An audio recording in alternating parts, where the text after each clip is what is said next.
2013 সালে বাংলার ইতিহাসে নারী স্বনির্ভরতার এক নতুন অধ্যায়ের সূচনা হয়েছিল। এটা একদিন আমি বিশ্বাস করি ইন্টারন্যাশনাল গার্ল চাইল্ড ডে হিসেবে সেলিব্রেট হবে সারা পৃথিবীতে। মাননীয় মুখ্যমন্ত্রী মমতা বন্দ্যোপাধ্যায়ের স্বপ্নের প্রকল্প কন্যাশ্রী জন্ম নিয়েছিল এক মহৎ উদ্দেশ্য নিয়ে।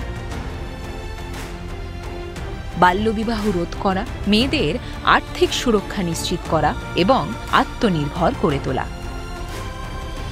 শুরু থেকে আজ অবধি সেই লক্ষ্য পূরণের পথে কন্যাশ্রী হয়ে উঠেছে বিশ্বশ্রী। 2017 সালে রাষ্ট্রসংঘের মঞ্চে পাবলিক সার্ভিস অ্যাওয়ার্ড কন্যাশ্রীকে এনে দেয় আন্তর্জাতিক স্বীকৃতি ও সম্মান। এতগুলি বছরের যাত্রায় প্রায় 1 কোটি মেয়ে এসেছে কন্যাশ্রীর ছাতার তলায়। শুধু 2024-25 অর্থ বছরেই 15,75,000 মেয়ে পেয়েছে বার্ষিক 1000 টাকার আর্থিক সহায়তা। কন্যাশ্রী আমাদের দেখিয়েছে আলোর দিশা। কন্যাশ্রী আমাদের দেখিয়েছে স্বনির্ভরতার স্বপ্ন।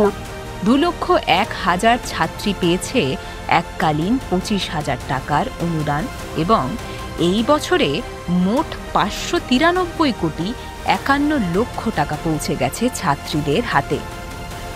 আজ কন্যাশ্রী দিবস শুধু একটি উদযাপন নয়, এটি বাংলার গর্বের প্রতীক, আগামীর প্রতিশ্রুতি। কন্যাশ্রী বাংলার প্রতিটি মেয়ের উজ্জ্বল ভবিষ্যৎ গড়ার চাবিকাঠি।